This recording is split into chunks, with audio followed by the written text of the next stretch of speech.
And there's a fire that I won't slay. There's a fire but no fire brigade. Help our souls tonight, we are losing this fight. Oh, help our souls tonight. There's no one on our side who's gonna help our souls tonight. 자, 그러면 과연 그러한가입니다. 하나하나 따져볼 필요 있습니다. 지금 얼추 그럴싸하게 말을 만들어놨어요. 그리고 듣고 있으면 약간 기분도 좀 나쁜데 이렇게 단순하게 얘기를 할 수 있는가에 대해서 얘기를 하나하나 해볼게요. 자, 일단은 첫 번째로 물어볼게요. 근대화가 무엇인가? 지금 얘기했던 대부분의 내용들이 다 뭐냐면 근대화가 거의 자본주의하고 동의어예요. 그렇죠? 일제시대 때 우리가 산업적 역량을 길렀다. 자본주의를 운영할 수 있는 역량을 길렀다. 이런 얘기가 지금 하고 있는 거예요. 근데 근대화라는 것은 되게 다양한 의미를 지니고 있어요. 어렵게 생각하는 게 아니라 오늘 우리 사회를 보세요. 우리 사회를 근대국가라고 얘기한다면 우리 사회는 자본주의 시스템을 가진 나라. 맞아요. 근데 우리 사회는 또 뭐가 있어요? 민주주의라는 시스템을 가진 나라예요. 또 다양성을 존중하는 나라예요. 종교의 자유를 보장해주는 나라예요. 인권을 소중히 여겨주는 나라예요. 그쵸? 그 무슨 얘기냐면 방금 앞에 논리들은 다 마치 근대화 이꼬르 자본주의, 근대화 이꼬르 배만 불러주면 된다 이런 얘기예요. 틀린 얘기는 아니지만 근대화라는 건 훨씬 더 넓은 그릇이라는 거, 훨씬 더 큰 그릇이라는 거예요. 그래서 단순하게 어떤 자본주의적 발전만이 근대화가 아니라 자본주의 외에도 정치적이거나 사회적이거나 여러 가지 것들이 다 변화가 되는 것들을 우리가 근대화라고 얘기를 하는 거기 때문에 앞에서 얘기했던 뉴라이트의 세계관은 상당히 경제주의적인 세계관이죠. 제가 아까 그 얘기를 했어요. 이영훈 같은 사람들이 옛날에 극좌파였다는 얘기를 했잖아요. 이게 왜 중요하냐면 마르크스 같은 사람들 책을 읽어보면 이 사람들은 경제 결정론자예요. 자본주의의 모순과 그 붕괴로 인해서 자본주의가 몰락하고 사회주의가 온다. 완전 경제주의자. 세상의 모든 것들을 경제로 보거든요. 상부구조, 하부구조 이렇게 얘기해서 하부구조가 경제고 상부구조는 나머지 것이다. 그러니 경제가 바뀌면 나머지도 바뀐다. 이게 원래 극좌파, 마르크스주의자들의 논리예요. 근데 뉴라이트 같은 사람들이 너무 웃긴 게 뭐냐면 과거에는 극좌파였는데 지금 극우파가 됐다고 그랬잖아요. 여전히 이 사람들이 얘기하는 건 과거 마르크스 때랑 똑같은 거예요. 우리가 자본주의를 훈련했기 때문에 다른 거 다 떠나서 오늘날 이런 좋은 나라가 됐다. 똑같잖아요. 껍데기만 바뀌었을 뿐이지. 제 말 이해돼요? 그래서 일단은 근대화가 무엇인가라는 좀 주장을 잘 생각해 볼 필요가 있고요. 우리가 이런 얘기 되게 많이 해요. 그 혹시 옛날에 변호인 영화 봤어요? 송강호 옆에서 그 성공한 기업인으로 이렇게 막 송강호 이렇게 데려가려고 하다가 안 됐던 자기가 송강호 그러니까 이제 그 당시 노무현이죠. 송강호한테 얘기를 해요. 내가 미국 유학 갔다 왔다. 근데 미국 가보니까 미국 민주주의가 진짜 발달했다. 우리나라가 그지 같다는 거 나도 안다. 너무 화가 난다. 근데 배가 불러야지 민주주의가 가능하다. 사람들이 배가 차야지만 민주주의가 실행이 된다. 이런 얘기를 이제 거기서 해요. 그걸 과감하게 부정하고 이제 송강호가 나와서 이제 인권 변호사가 되어가는 과정이 영화에서 나오게 되는데 뭐냐면 하나하나 따져볼게요. 지금 이 논리의 배경에 또 뭐가 있냐면 우리나라가 지금 이렇게 자유민주주의 사회가 된 건 뭐냐면 우리 사회가 먹고 살기에 편해지기 때문에 그 민주주의가 번성했다는 논리가 있는 거거든요. 이 앞에서 했던 얘기는.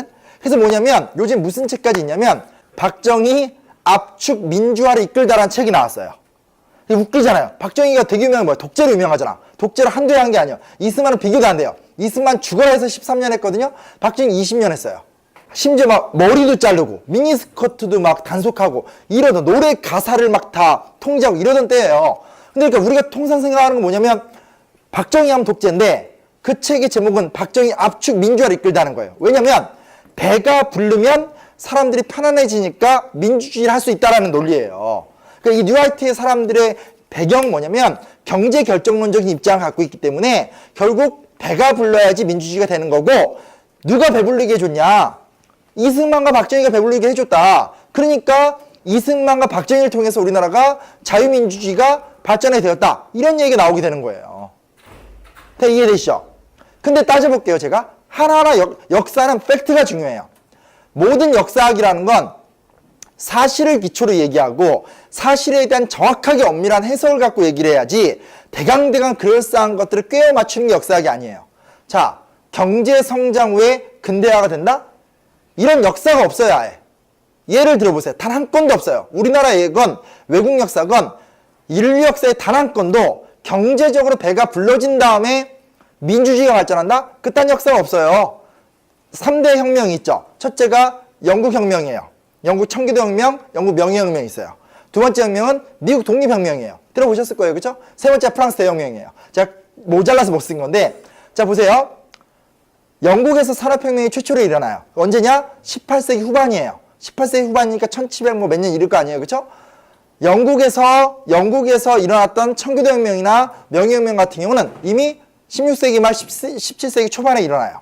그러니까 무슨 얘기냐면 영국에서 일어났던 입헌 군주제나 내각 책임제로 가는 혁명은 청교도들이 자기의 어떤 신앙적 자유를 지키거나 혹은 그때 청교도들의 이상향, 뭐 수평파, 장로파 이런 것들이 있는데 수평파나 장로파나 디귿파들이 바라봤던 평등한 정치체제라든지 평등한 경제체제 같은 그런 이상들이 정치사와 투영이 되면서 만들어진 혁명이에요. 산업혁명과 0% 상관이 없어요. 왜냐면 산업혁명이 일어나기 이미 100년 전에 혁명이 일어나 버렸기 때문에요. 두 번째, 미국 독립혁명. 미국 독립혁명이 산업혁명과 무슨 상관이에요? 미국 독립혁명의 첫 번째 원칙은 뭐예요? 로크의 사회계약서를 굉장히 영향을 많이 받았어요. 혹은 당시에 있었던 토마스 페인 같은 사람들이 상식, 커먼센스라는 책을 써서 기본적으로 어떤 자유민의 권리 같은 것들을 막 설파해요. 또 이제 미국이라는 나라 자체가 청교도들이 신앙을 지키기 위해서 넘어왔던 나라이기 때문에 우리는 선택된 백성이다라는 어떤 프라이드 되게 강했어요. 그 상태에서 7년 전쟁을 통해서 결정적으로 어디냐? 영국이 과세 정책을 강화시키니까 그동안 쌓아왔었던 영국에 대한 반감이 누적되면서 뻥 터진 사건. 그게 미국 독립혁명이에요. 산업혁명과 아무 상관이 없어요. 산업혁명은 언제 영향을 주게 되냐? 미국의 노예해방령 있죠.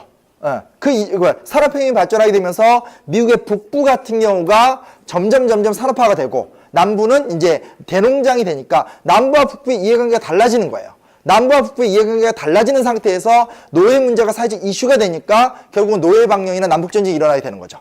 산업혁명과 아무 상관이 없어요. 미국 독립혁명은. 프랑스 대혁명도 마찬가지예요. 프랑스 대혁명이 산업혁명과 무슨 관련이 있어요? 프랑스 대혁명 당시에 산업혁명이 프랑스에서 일어나지도 않았는데 프랑스에서 산업혁명이 일어났던 건 19세기 초반이고 프랑스 대혁명 같은 경우는 1789년에 일어났는데요. 그러니까 뭐냐면 기본적으로 경제가 성장하면 배가 불러서 부른 배 때문에 민주주의가 발전한다. 이런 도식은 우리나라 역사를 얘기하기 전에 서양의 근대화 과정을 봐도 없어요. 없는 얘기를 왜 지어내냐는 거예요. 거짓말이에요. 학자가 얘기하면 안 되는 얘기들이에요. 역사 왜곡, 이거 왜곡다는 게 거짓말이에요. 거짓말. 자, 두 번째, 우리나라로 와서 얘기해 볼게요. 4.19 혁명은 중산층 성장 관련이 없다. 자, 4.19가 1960년에 일어났어요. 이승만 집권 말기죠. 재밌는 얘기 하나 해줄게요. 1956년에 조봉암이라는 후보가 나와요. 그 선거 구호가 뭐냐면 되게 유명해요. 우리나라 선거 구호상 유일하게 기억되는 구호예요. 못 살겠다 갈아보자예요. 못 살겠다 갈아보자. 나라 경제가 너무 거지 같으니까 못 살겠다 갈아보자 한 거예요. 그러니까 이승만은 또 되게 웃겨요. 뭘 하냐면 갈아봤자 더 못 산다. 그러니까 이미 자기가 통치하고 있는데 나라가 못 살고 있는 걸 인정하는 거예요. 당시 상황이 그랬어요. 우리나라 국민소득 자체가 너무너무 그지 같을 때예요. 무슨 우리가 막 잘 살게 돼서 4.19 혁명이 일어난 게 아니에요. 지나친 이승만의 독재 전행 그리고 그 속에 있었던 3.15 부정선거. 제가 생일이 3월 15일이거든요. 진짜 불쾌해요. 제 생일날 부정선거가 일어났다는 게. 아무튼 4.19 혁명. 그 4.19 혁명은 중산층 성장과 아무 관련이 없어요. 부마 항쟁이 중산층 성장과 관련이 있어요? 6월 항쟁이 중산층 성장과 관련이 있어요? 6.3 시위가 중산층 발음이 안 된다. 성장 관련이 있어요? 우리나라 역사에서도 한국 현대사를 가만히 살펴보면 중산층이 성장을 해서 그 성장의 결과로 역사가 변동했다. 거의 찾아보기 힘들어요. 물론 80년대로 오면서부터 점점 힘을 주긴 하죠. 특히 6월 항쟁 때쯤 되면 이제 그 중산층이나 보수 교회조차도 이제 전두환 정권을 부정하면서 6월 항쟁에 힘을 실어주죠. 근데 이건 아주 이중적이에요. 무슨 의미냐면 6월 항쟁을 통해서 전두환이 이제 물러났다고 해야 되나? 뭐라 해야 되나? 임기 다 채우고 끝났는데. 하여튼 전두환의 임기가 끝나면서 우리나라가 민주화가 되거든요.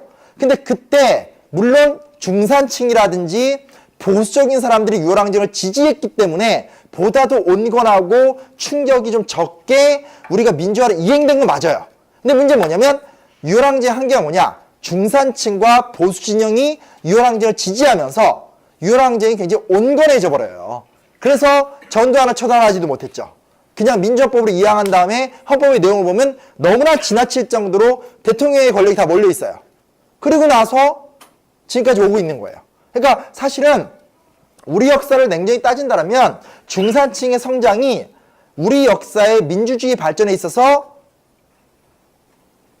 그렇게 결정적인 영향체도 아니었고, 영향을 주는 측면이 있는 부분을 따져보더라도 오히려 민주주의 발전의 어떤 역량을 약화시키는 측면도 많았다는 거예요. 아주 이중적이에요. 그러니까 우리 역사를 얘기하더라도 이 얘기는 너무 의미가 없어요. 세 번째 이야기, 세 번째 논쟁. 참 별 논쟁을 제가 다 해요. 아무튼 이번에 국정화에 말려들어서 진짜 하여튼 뉴라이트 책을 몇 권을 봤는지 모르겠어요. 보세요. 일본은 세계 3위의 경제대국이에요. 우리가 일본 가면 되게 사람들이 무시해요. 일본 가면, 제일 처음에 도쿄 놀러 가면 비슷해요, 우리나라랑. 그래서 비슷하기 때문에, 야, 일본이나 우리나라. 약간 우리나라 사람들 일본에 대한 경쟁심 같은 거 있잖아요. 되게 이렇게 뭔가 다른 나라하고는 안 돼도 일본한테 이기고 싶고 이런 거 있단 말이에요. 저만이 아니라 모든 사람들이 일본 딱 가면 느끼는 게, 도쿄 딱 가서 대부분 느끼는 게, 뭐 서울하고 뭐 비슷비슷하네. 이런 게 있어요. 신주쿠 거리 가보면, 우리나라, 동대문 같은데 24시간 하잖아요. 신주쿠 밤 10시 되면 거의 다 문 닫아요. 특별한 풍속 없어 빼놓고는. 그런 거 보면서 희열을 느껴요. 야, 24시간 밤을 새는 나라 우리나라밖에 없다. 괜히 막 자부심 느껴지고. 그리고 옛날에 한 10년 전에 일본의 지하철을 타봤던 사람들은 일본 지하철을 더 좋다고 생각하는데, 지금 가서 지하철을 타보면 우리나라 지하철이 더 좋아요. 뭐 이렇게 엘리베이터 시스템이라든지 뭐 이렇게 아주 우리가 되게 좋아졌어요. 그래서 도쿄 가면 기분이 되게 좋아요. 그래서 제가 제일 처음에 일본 갔을 때 첫 여행이 도쿄 여행이어서 갔던 다음에 굉장히 자신감을 얻었어요. 대한민국 막 이랬어요. 근데 제가 일본을 꽤 여러 번 갔었어요. 여러 번 갔었는데 가면 갈수록 위축돼요. 왜 위축이 됐냐? 우리는 우리나라 전체에서 서울 같은 게 서울밖에 없잖아요. 근데 일본은 서울 같은 게 여러 개가 있어요. 하다못해 이번에 그 지진 난 저쪽 어디에 그 후쿠오카랑 그 구마모토 그쪽 있잖아요. 거기를 가더라도 서울 정도는 아니더라도 정말 꽤 크단 말은 우리나라 뭐 전주 이런 거 얘기하는 게 아니라 부산보다 더 큰 그런 도시가 몇 개씩 있어요. 그러니까 전국에 우리나라 서울만한 게 뭐 20-30개가 있더라고요. 그러니까 그런 걸 느끼면서 야, 우리가 되게 성장하긴 했지만 경제의 두께라는 게 다르구나 제가 좀 느끼면서 기분이 나빴어요. 그래서 하여튼 뭐 그랬는데 잘 되면 되죠. 뭐냐면 보세요. 세계에서 일본처럼 부유한 나라가 없잖아요. 냉정하게 따져서. 근데 일본이 민주화가 됐어요? 안 됐어요. 일본은 55년 체제라는 거 혹시 들어봤는지 모르겠지만 1955년에 일본의 자민당이라는 게 있어요. 두 개의 정당이 합당해서 자민당이 만들어졌는데 자민당 이름 들어봤죠? 그러니까 아베가 운영하는 정당. 자민당이 지금까지 계속 운영해요.